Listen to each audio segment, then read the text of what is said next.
അങ്ങനെ മുത്തശ്ശന്റെ ആഗ്രഹപ്രകാരം ഞാൻ പഠിച്ച് ധാരാളം വലിയ പേഷ്യൻസ് ഉള്ള ഒരു ഡോക്ടറായി. മൃഗ ഡോക്ടറല്ലേ? അങ്ങനെ പറയരുത്.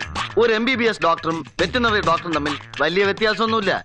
അവർ മനുഷ്യരെ ചികിത്സിക്കുന്നു, ഞങ്ങൾ മൃഗങ്ങളെ ചികിത്സിക്കുന്നു. അപ്പോ മൃഗങ്ങളുമായിട്ടാണല്ലേ കൂടുതൽ സമ്പർക്കം? അതെ. കണ്ടാലറിയാം. എനിക്ക് കാര്യം പറ. അനുപമ കുറച്ചുകൂടി സോഫ്റ്റ് ആയാലേ ഞാൻ പറയൂ. ശരി, പറയണം.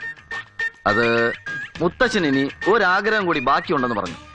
അതും കൂടി എനിക്ക് നിറവേറ്റണം. ചെറുപ്പം മുതൽ ഒന്നിച്ച് കളിച്ചു വളർന്നവരാണല്ലോ നമ്മൾ. ഓമനക്കുട്ടനുണ്ടായിരുന്നല്ലോ നമ്മുടെ കൂടെ കളിക്കാൻ. അവന് കളിക്കാൻ വല്ല അറിയോ? അനുപമയ്ക്ക് എന്റെ കൂടെ കളിക്കാനായിരുന്നു കൂടുതൽ ഇഷ്ടം. ഓർക്കാഞ്ഞിട്ടാ. ഇപ്പോൾ എന്റെ സ്വപ്നത്തിൽ മുഴുവൻ അനുപമയാണ്.